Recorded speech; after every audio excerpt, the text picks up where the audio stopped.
我已经打开了，我已经打开这个 PPT 了。Sorry, we need to discuss in Chinese. Maybe one minute. No. I understand that, but the session is going. So I think we're just going to have to with the. Can you see it? You can have a go at. Oh. Yeah. Yes, I can. Can you see it? Oh, okay. Yeah, that's great. perfect. Yeah. Okay. Please stop sharing then, and I can now share my. Yeah.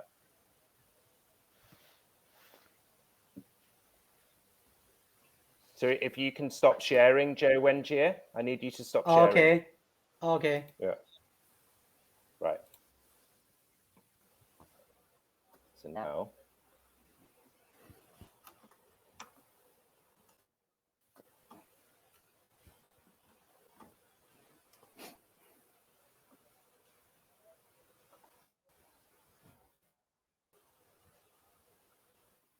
So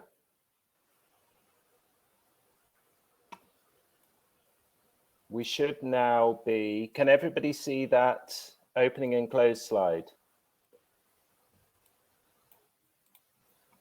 No. Oh, no, you can't. Hold on. Can you now? Yeah, now we can see it. Yeah. Okay, good. Okay, so let's see if we're, yes, I think we have, I think we're online now. So I'm hoping that, so welcome to everybody in the audience. Can anybody just send a thumbs up or something, just so that we can check that we are online and the session has begun, please?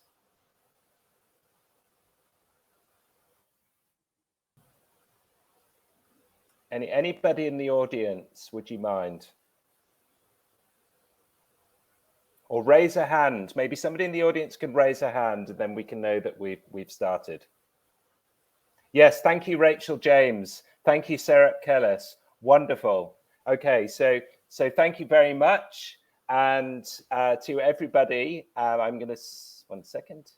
So welcome to this this session on methodological quality assessment. So I'm absolutely delighted to be chairing.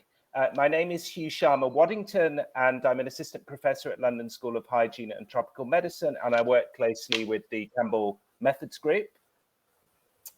And I'm very delighted to be chairing this session, which is led by Lanzhou University in China. So our 4 distinguished speakers here are all from that institution, and they'll all be talking about various aspects of methodological quality assessment. Now, we know what the rules are for this session, that every presenter will have 6 minutes to present, and then we will have 3 minutes of questions after each presentation. And then finally, we will have a final session in plenary for any final questions from the audience. So Rachel James, do you have a question now? And if you don't, you can lower your hand. Okay, thank you, Rachel. Okay, so without further ado now, I'd like us to move on to the sessions themselves. So let's start with first on the bill. So let me just give a few introductions to Yilong. So Yilong he's honored to introduce his institution. He's from Lanzhou, as I mentioned. It is the Evidence-Based Social Sciences Research Center in the School of Public Health. But he also works at the Health Technology Assessment Center, also at the School of Public Health. And his mentor is Guo Ding. And his research is in social medicine, health management, and evidence-based medicine. So Yilong, would you please, yes, welcome. Would you please start sharing your screen? Okay. And we'll your presentation. Thank you very much. All other presenters I'm going to ask, could you just switch off your cameras until your presentation is due? Thank you very much. Okay, can you see it, everybody? One second. Yes, we can see your slides. If you want to maximize, if you want to set them in slide share, that would be ideal. Pardon? I don't know your idea. Oh, sorry. If you can set your so that you you share your slideshow. What we're seeing is your slides with the note pages. So if you can share your slideshow. Yeah. Okay. Let's just go with this. This is good. So Okay. Yilong, please take it away. You have 6 minutes. Okay. Thank you, everyone. Dear professors, editors, and colleagues, my name is Yilong. I'm from Lanzhou University. My mentors are Ding Guowen and Li Qiuxia. I'm honored to share my article today. The title is Report and Quality Analysis of Health Technology Assessment. I will share it in 4 parts. First, background. HTA is a multi-disciplinary process that uses a clear approach to determine the value of health technology at different stages of its life cycle, with the aim of providing information for health decision-making to promote the establishment of a fair, efficient, and high-quality health system.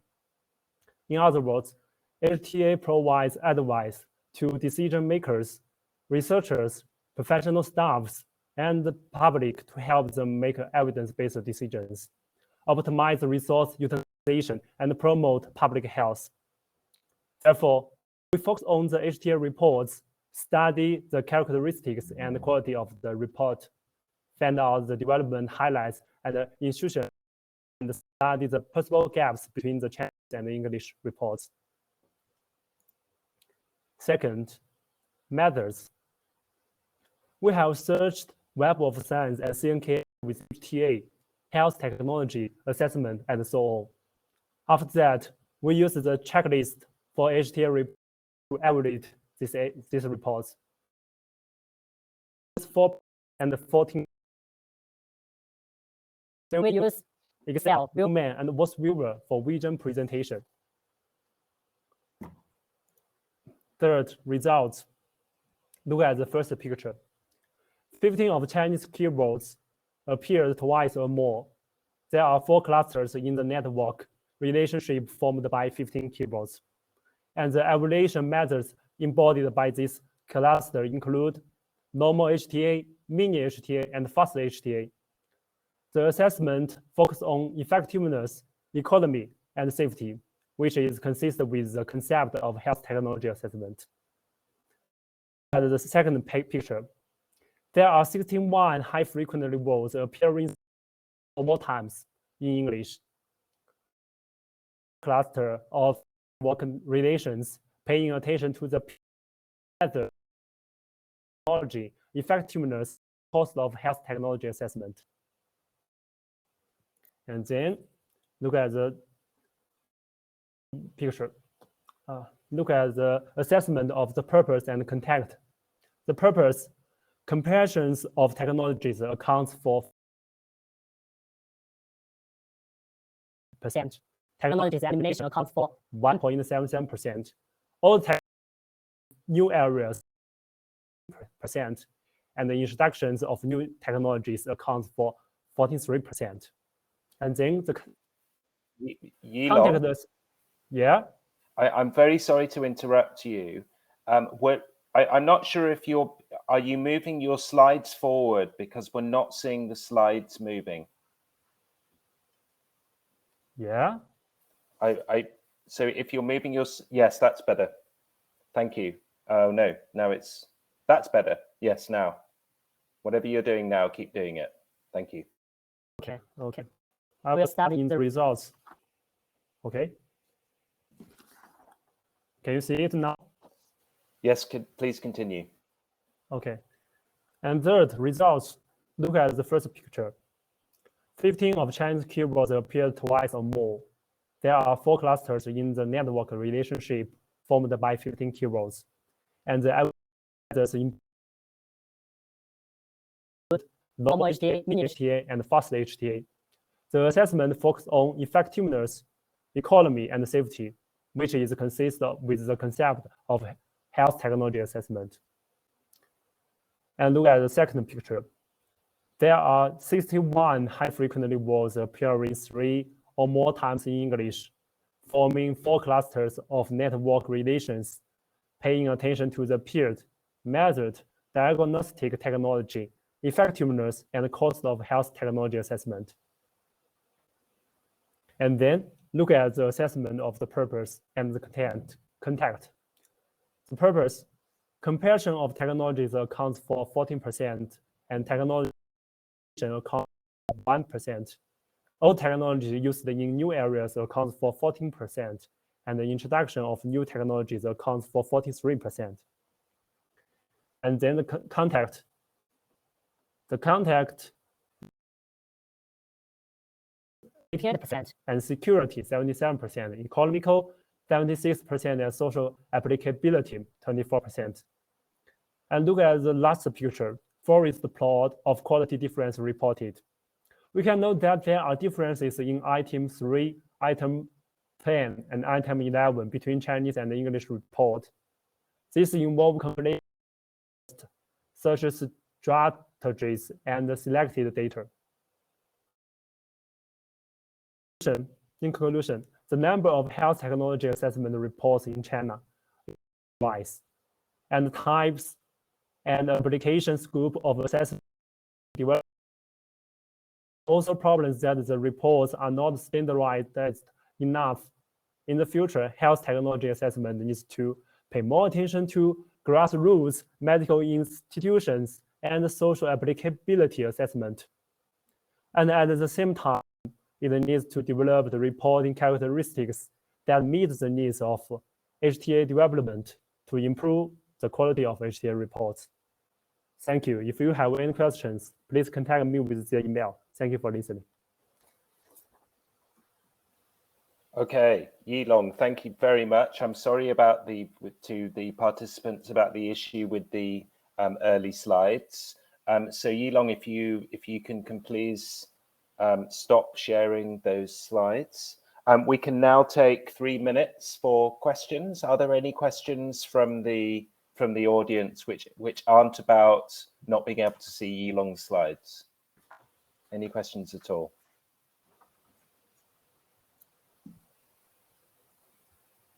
Okay, so I'm not seeing any questions for now. So Yilong, if it's okay with you, can we move on to the next presenter, please? Okay, so that is Hui Lan. So Hui Lan, please ready your slides for presentation.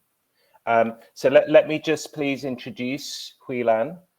She's a graduate student currently enrolled in the School of Public Health at Lanzhou University.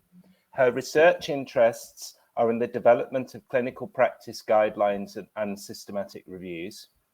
And she's participated in the development of more than 10 guidelines and published so far 6 articles, including one as joint first author.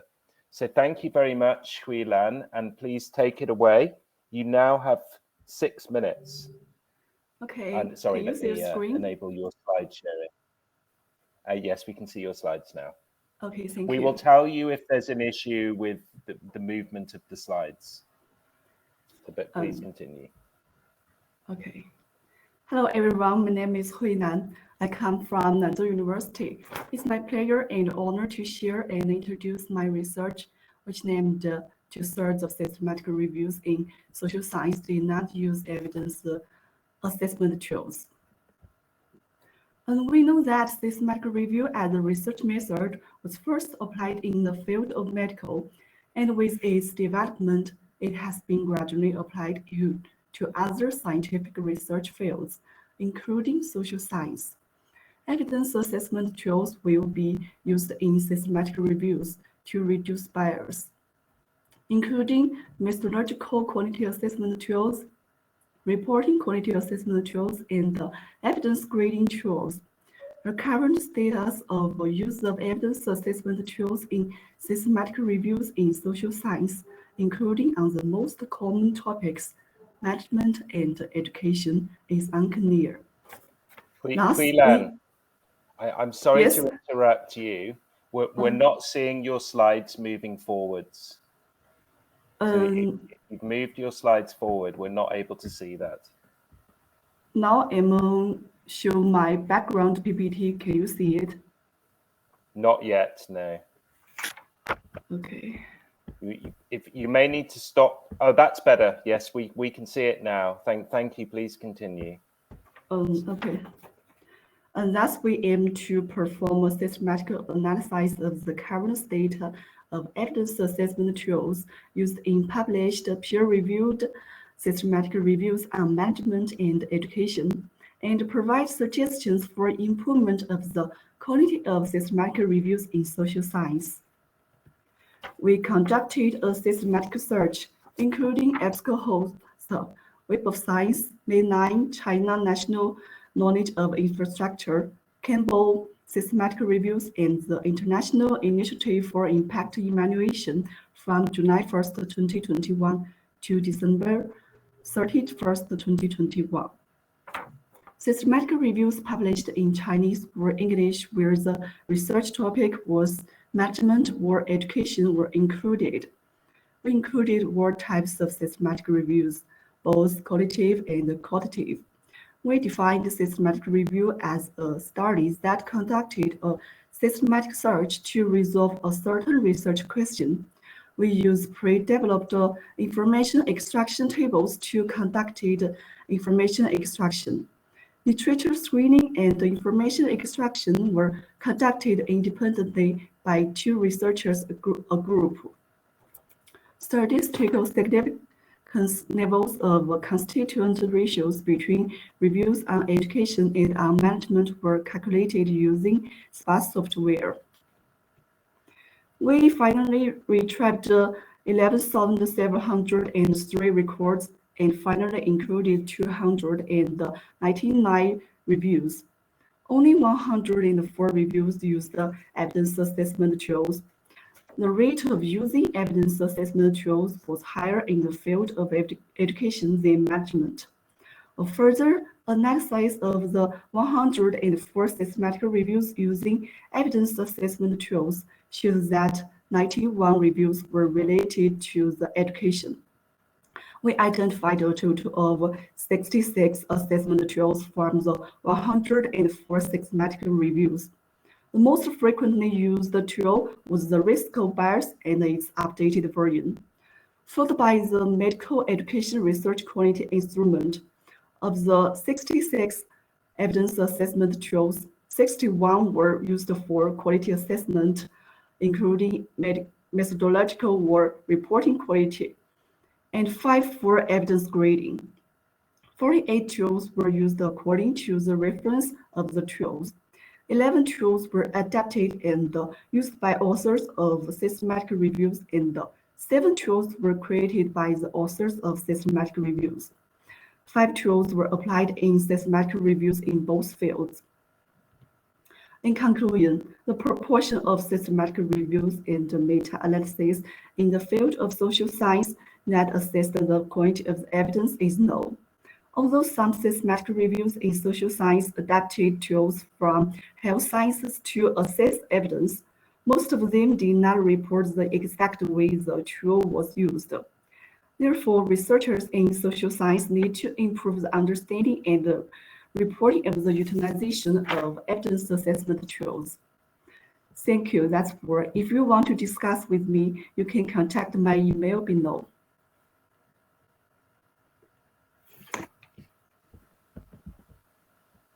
Thank you, Hui Lan. That was absolutely perfectly on time. So we can now open up the floor for a few questions. There are any from the audience? I have a question, Hui Lan. I was wondering, did you do any analysis of the reviews published in the Campbell Library versus reviews published elsewhere?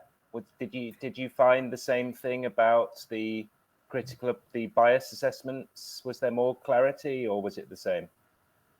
Oh, sorry. In this research, we did not compare the Campbell systematic review with other systematic reviews. In this study, we mostly aim to compare the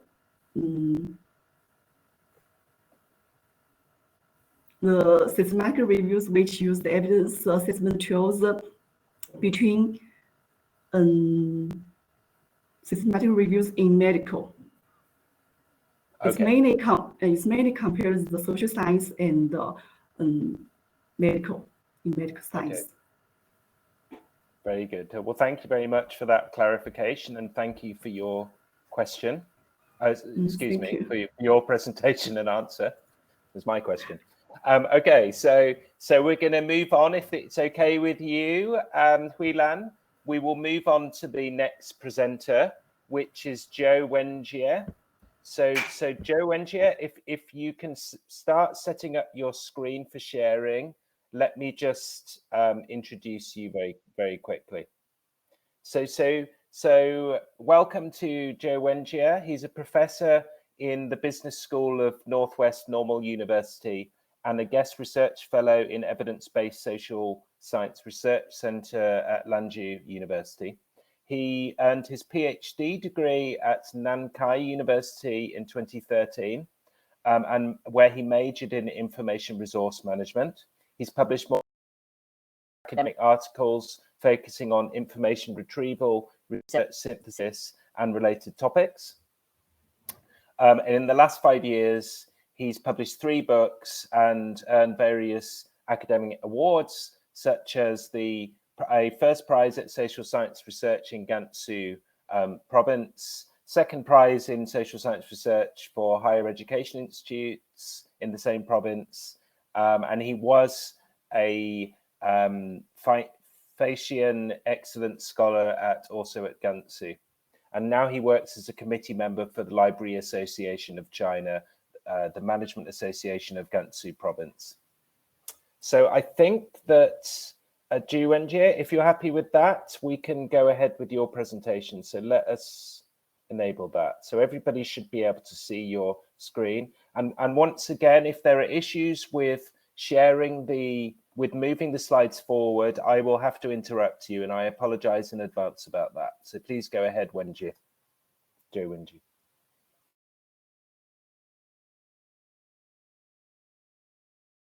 You're muted, Zhou Wenjie. Hold on, let's unmute you. Okay. Sorry, can you hear me? Yes, we can now. Yeah, okay, thank you. And this is a research proposal, actually. And my presentation is on the topic of a new approach to identifying the publication and other bias by Inger's test. As we may know, in 1997, Matthews Inger introduced a linear regression model like this to detect the bias of meta-analysis. In Inger's model, the standard normal deviates. This one is the dependent variable, and the standard error from each original study is independent variable. In this model, the intercept beta 0 provide a measure of asymmetric. And Zhou Wenjie, I'm very sorry to interrupt you. We're not seeing your slides move forward. What about now? Yes, now we are. Okay, sorry. And yes, in this model, transformed model, we can see the intercept beta 0 provide a measure of asymmetry. So based on this model, this transformed model, we can explain X model from 4 aspects. First, for the independent variable, this one is a true is a dispersion of estimated regression coefficient. This one, And second, for the dependent variable in this model, we can say it is referring to the true effect of the meta-analysis identified. Due to each initial research may have a different measurement scales. Therefore, a standard method like this to use on each single standard error to standardize effect size to obtain this SND. Third one is the beta 1 here refers to the true effect size. And for those initial researches, which are included in the meta-analysis, the larger the sample size has, the more accurate the estimate coefficient will be.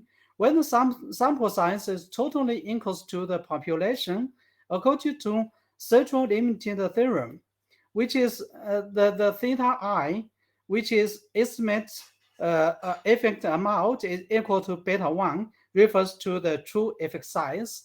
And the last one is beta 0, refers to the publication and the other bias. So our design is focused on the beta 0. Obviously, English model is useful, and we are going to develop instruments to assess the methodology quality for meta-analysis by use this model. Before we use this model, we found there is paradoxes for small trials evidence. The first one is for the small trials evidence, it's convenient to access, but potentially it's misleading. And the second one is the small trials evidence is locally true, but sometimes overall false. So that means we need to develop a standard procedure to assess the quality of the meta-analysis. For this purpose, we expand English model like this. Actually, this is the main contribution of our research. On this model, we can see now we have beta 1 as the true effect size, and the beta 2 it refers to the moderate, something like the moderate variables that may affect the whole regression model. And all this part, the beta 0, beta 3, beta 4, 5, 6, all these betas, and they are means like this.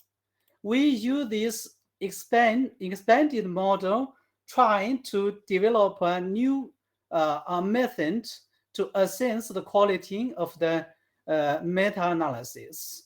Actually, some people have done similar works before us, like Vela in 1994. He do this research by compare the meta-analysis and the large randomized trials. And also in 1998, Eager do the same jobs. But now we are going to do the jobs to compare, to match the meta-analysis with big data based trial. We are design the research to focus on the COVID-19 based on big data, and we are trying to do a big data analysis to compare big data analysis, the result with the meta-analysis. So, but this is all in a research proposal. If someone of you guys interested on this topic, please contact me. This is my email address. Thank you. Thank you very much, Zhou and Wenjie, but also perfectly on time. This is you're making my job very easy. Okay, so we have a few minutes for questions now from the audience. Okay. And so let's see. There aren't any questions in the live Q&A. Perhaps I can ask you a question. So, Zhou, Wenjie, it sounds very interesting and useful analysis. You've said that you propose to try this out with big data from COVID-19. could you tell us more about this data source? Yeah, actually, this data source is from internet.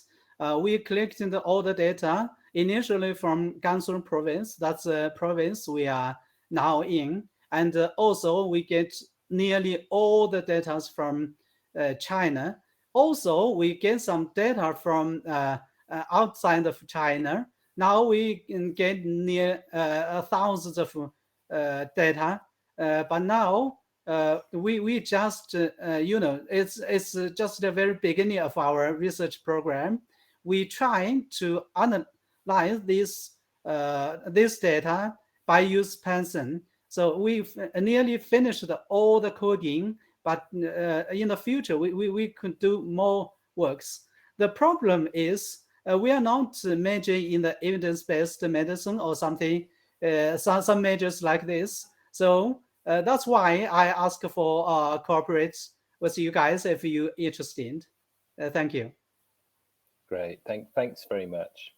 Okay then, so I think we are now we're going to move on to our next presentation, which is Liping Guo. So Liping, there you are. Thank you very much. So if you set up your slides, I can introduce you. So welcome to Liping. So Liping is a doctoral student at the School of Basic Medicine at Lanzhou University, and she majored in evidence-based social science, mainly focused on evidence-based education and reporting guidelines in evidence-based research. She's a member of the Center of Evidence in China. She studied the method of systematic review for more than 5 years, and is in charge of optimization, application, and popularization of quality assessment tools in social sciences in China. She devotes herself to spreading evidence-based practice in China to promote positive and scientific policy making through the use of systematic reviews and other evidence syntheses. So, without further ado, Liping, if you are able to share your slides, and once again, if the slides aren't moving forward, I will have to interrupt you to let you know about that. Okay. Could you see my screen? No, we're not seeing it yet, I'm afraid. Oh, okay, sorry. How am now? Could you see now? Hello? Hello, hi, Could- sorry, could you- we're not, okay, 1 second. So it's come up now. There we go. We are, I think, yes, we are now seeing your screen. So please take it away. You have 6 minutes. Okay. Hi everyone. My name is Liping from Lanzhou University. My team performed a series of critical evaluations of systematic reviews. Today, on behalf of my team, I'd like to share with you 2 related studies. Firstly, I will show the result of the research that whether the MOOS checklist could enhance reporting qualities of cross-sections, systematic reviews, and meta-analysis.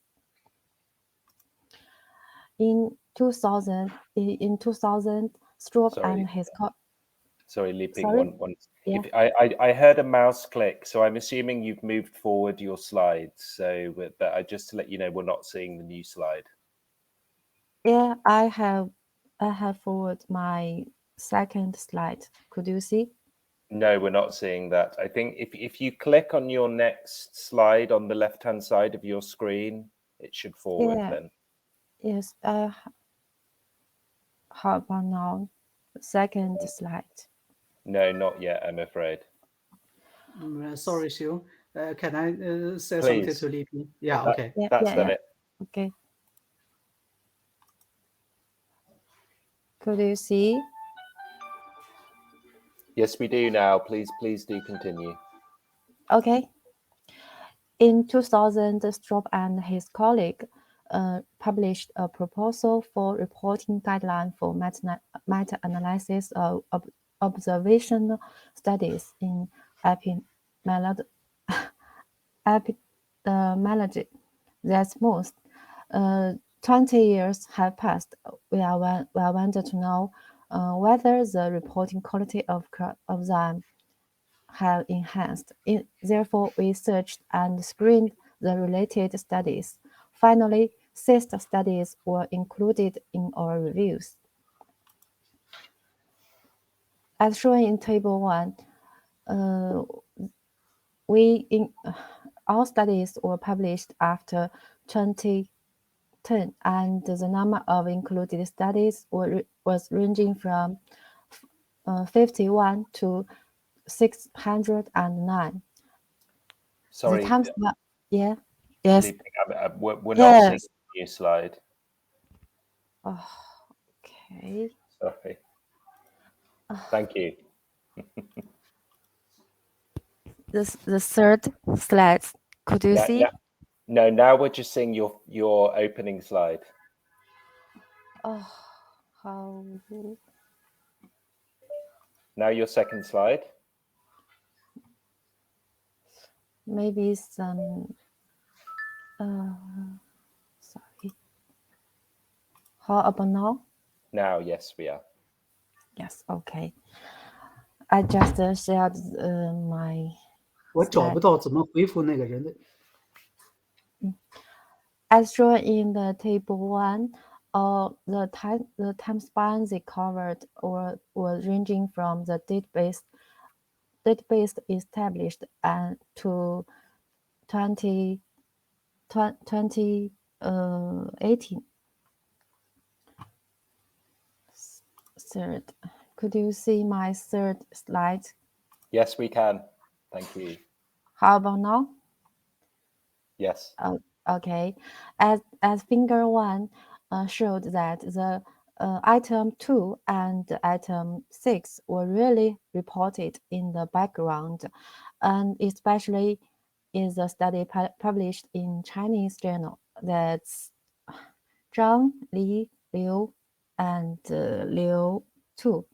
So the Chinese reviews may be should improve their reporting quality in the background.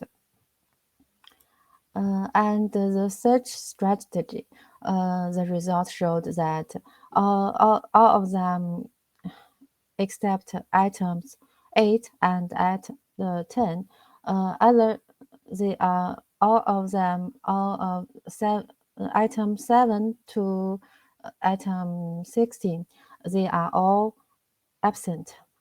And overall, the methods and the criteria were reported more details, but the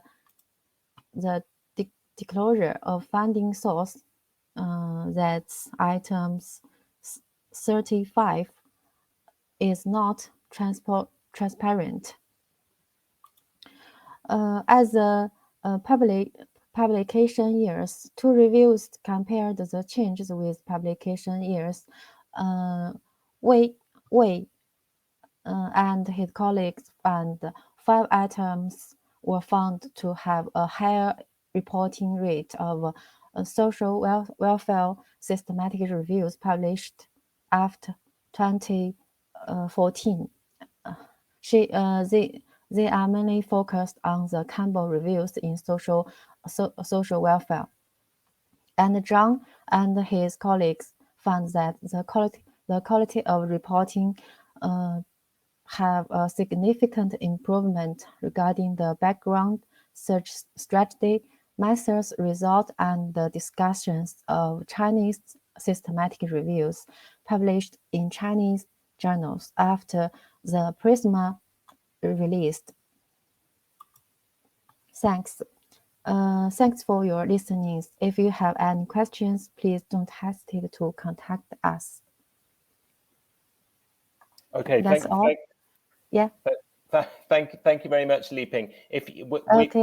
we didn't see your final 2 slides, but if you can just Final, yes, okay. if you could just show us your thanks slide that contains your email address so that people can contact you if they want to. Yeah. Could you Okay. see? Yeah, okay. Yeah, that's perfect. Okay. Okay. So thank you very much, Li Ping. Yes. So there are some, let's have a look if there are any questions. Oh, okay. I think there's something I'm doing wrong. It says, Jody says, please can you turn on the lower third graphics and the audience reactions? This can be turned on when you click on both of these buttons and on the main stage.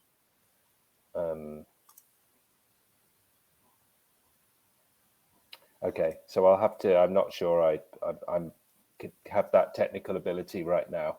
But please, Li Ping, if you can stop sharing your screen. Yes, yes, but the last one is also me. Is Oh, that, sorry. is that? Yes, it is. That is Yes. correct. You have 2 Yes. presentations. So Li Yes. Ping, do you Yeah. want to do your next one, please? Okay. Thank you.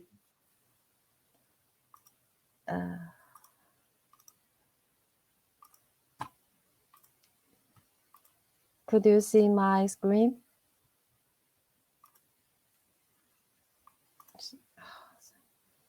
Sorry. I'm just waiting for it to come up. Okay, sorry. Could you see?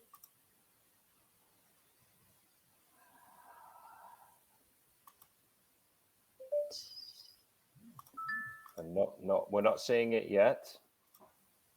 Okay.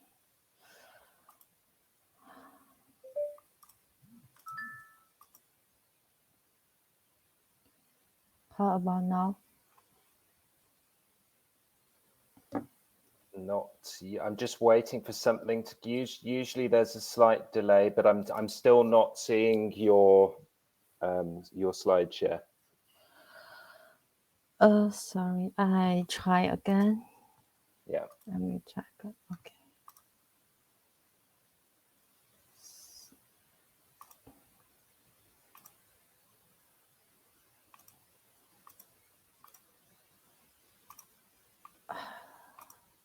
Yes, Jody, just to say, I can see your messages, but I have a limited technical functionality with what I'm trying to do and also chairing the meeting. So if there's a technical person that has access, please feel free to kind of take over and share things so that we can then see so that everybody can see the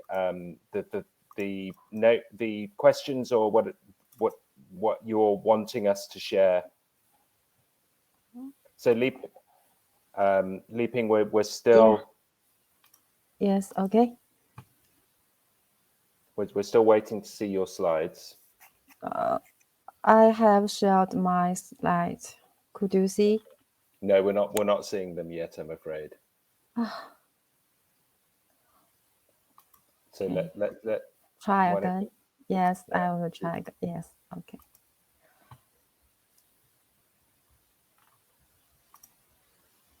Could you see now? Not yet, no.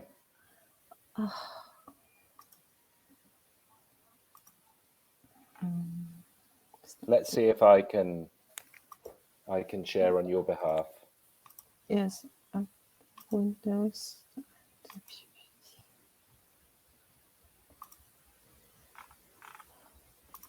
Still no? Yes, still no. But what I will do is I'm going to try and Okay. I'm going to try and 1 second. Sorry, everybody in the audience. We're just having some technical difficulties. Okay, 1 second. Yeah, I can see my screen. So could. And okay. Yes. Were you doing it and then I've just. How about? Could you see? my first. 1 second. 1 second. Let's move back to it. Okay. Okay. Yeah. So we can see you now. Please go ahead. Okay. Next, I will share you another research of my team. This is on the critical appraisal of methodological and reporting quality of single-arm meta-analysis. As you know, RCT is the golden standard in clinical research, and the systematic review of RCTs is based on the RCTs and need to be high homogeneous. And so the systematic reviews should to consider the medical instance when conduct placebo control interventions or the exposures. But many clinical research couldn't meet the requirements of RCT, and then the single-arm clinical trials draw their attention. Accordingly, systematic reviews of single-arm clinical trials is based on the single-arm clinical trials, and they have high internal validity.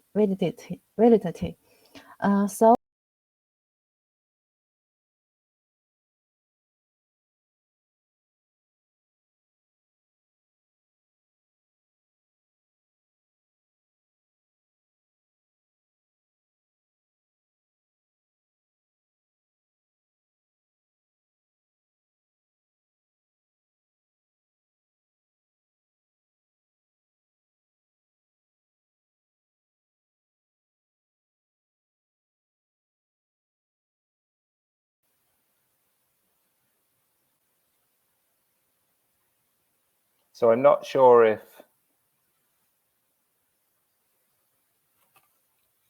can anybody see me?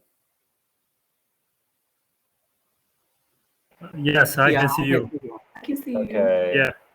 I unfortunately I think that we may have. Yes. Okay. So I think that we've lost Yilong. So excuse me, Leaping for the moment. So whilst we're waiting for Leaping to return, why don't we? So the other presenters that are still here, why don't you switch on your cameras if you don't mind, and we'll go back to the gallery view. There have been some questions that have come up in the moderators, so I'll try to take those, I think, in the order in which they came. So Tarun Khanna, if you're there, Tarun has asked which tools other than risk of bias were used. So I'm assuming this would refer to possibly to Hui Lan's presentation. So Hui Lan, can you answer that question from Tarun about risk of bias tools, please? Sorry, can you pardon the question? Yes, sure. So one of the questions from the audience was about so you looked at risk of bias. Can you talk about the risk of bias tools that were used, and if there were any other tools apart from risk of bias, perhaps studies that looked at external validity or generalizability? Can you talk about those? Hello. Oh, Hi. Oh, sorry. Hi, Leaping. What we're doing is we will come. Did I lost the connect? You did, yes. So we're going to we've just had to move on with the questions. So we're taking the questions at the end of the session now. Hello. I'm afraid. Can you hear me? So Leaping, we're going to have to. We're just moving ahead. I'm going to mute you now, and we're going to move on with the rest of the questions. So please, Hello. please go ahead, Hui Lan. Is there?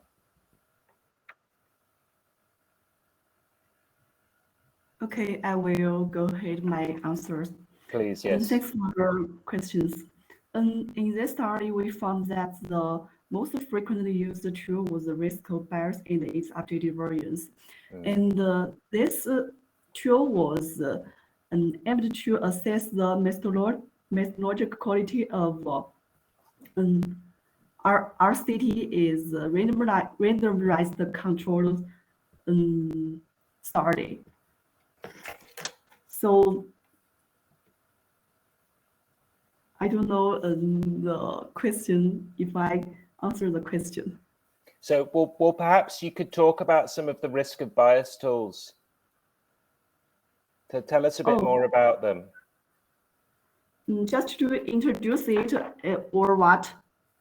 Sure. Yes. Just tell us what kinds of risk of bias tools we use. Perhaps what types of bias they looked at.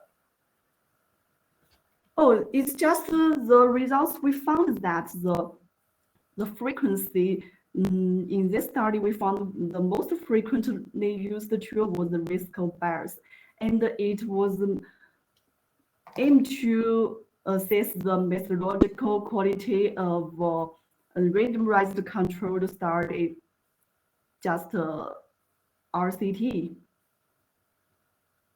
And so it's mostly used in the medical science.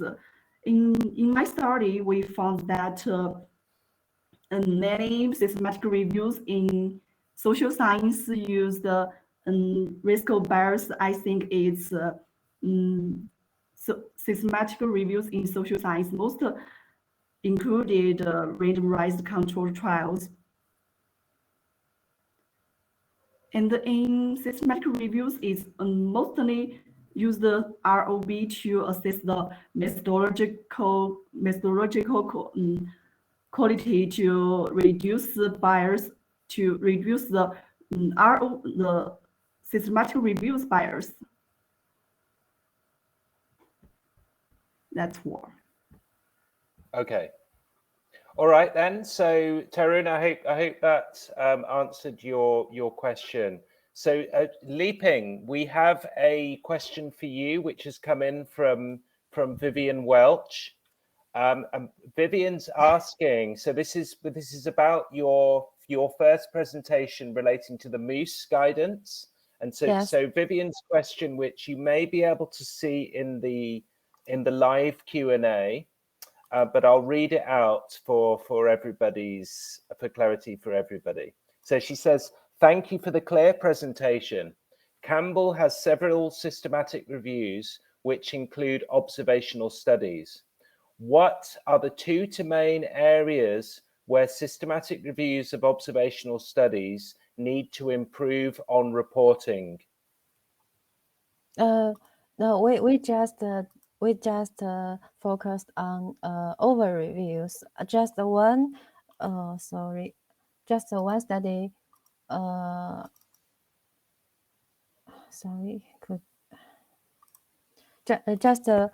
one review mentioned included the Campbell's reviews, especially in the social welfare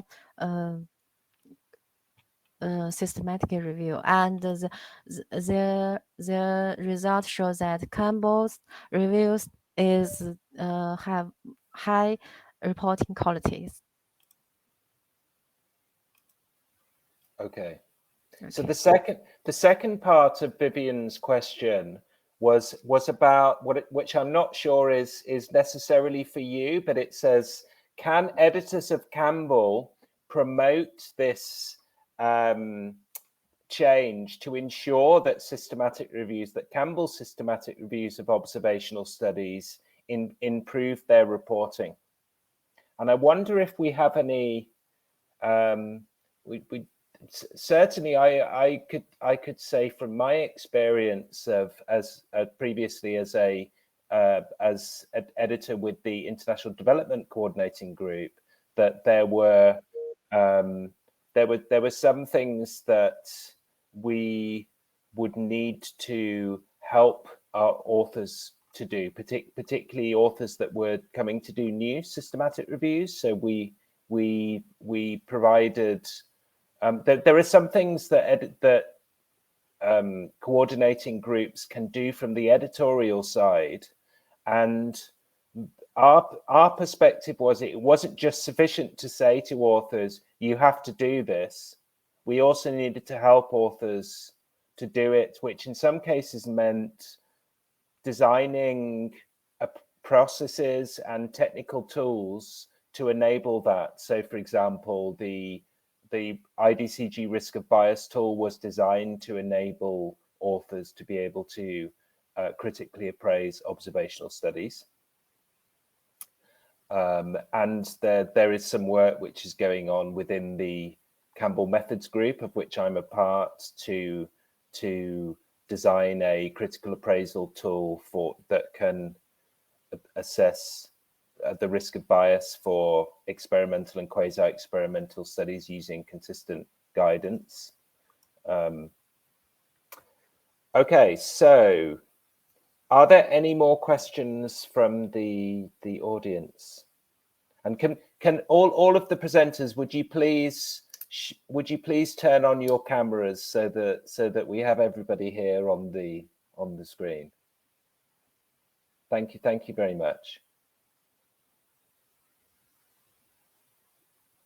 So we have Vivian said thanks for the great session. So we do have a couple of minutes left. So is there perhaps, if we're not getting any more questions, is there anything else that any of you would like to say in order to wrap up this session? So I think we should start with Liping, because Liping, you were cut off unfortunately halfway through your second presentation. So is there anything else that you would like to say about the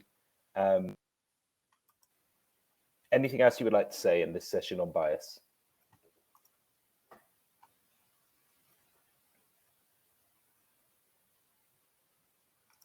Liping? Hello. Hi, yes. Is there anything else that you, so I'm doing just a round of the room to ask everybody, is there anything else they would like to say about bias in systematic reviews? Is there anything you would like? I'm starting with you. Yeah, I maybe I want to propose suggestions to Campbell. Please do, and you have the editor-in-chief in the room, Vivian Welch. So now's your Yes. moment. Yes. I found that the Campbell's guidelines is mostly based on the interventional systematic reviews, and we can't find any guidelines on any other systematic reviews, such as cross-sectional systematic reviews. So could you issue some guideline or some tools to be used? Very, very, very good suggestion. So I know that there are you will be aware of this Messier approach, MECCIR, which is a conduct and reporting. And I understand that that's being updated at the moment with Vivian and others. So we can say now that we need some guidance on the conduct and reporting for systematic reviews of associational studies. Would that be a good summary of what you said? Yes, thanks. There's already a response from the editor-in-chief who says Campbell guidance, she agrees, Campbell guidance needs to be more inclusive of different types of questions, and they're updating it right now with Terry Piggott. So thank you for the excellent suggestion. Yes, thanks. Thank you very much. Okay, so let's now, we'll move backwards in order. So Zhou, Wenjie, is there anything else you would like to add? Yeah. Please go ahead. If there's anything else you would like to say, maybe to Campbell or to the world about bias, publication bias, go ahead now. Yes, thank you. And I already received some message from scholars, maybe outside of China. Maybe we can do more more works, more jobs on the bias identification to do the meta-analysis be more validating. I look forward to cooperating with you guys. Anyone with you guys, if interested on our research topic, please let me know. Thank you, Xing. Thank you all.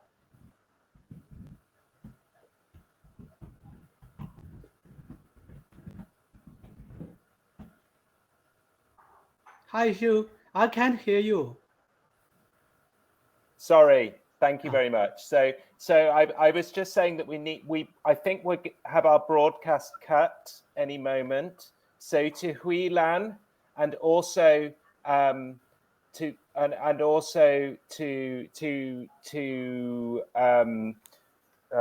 Yilong, I'm gonna have to say sorry that we're not able to add your final thoughts here. But can I just please thank everybody that's been on this panel for such an interesting session on bias, and everyone who is still here in the audience, please give your virtual round of applause to everybody. Thank you very much, and we'll see you soon. Thank you. Thank you. Goodbye.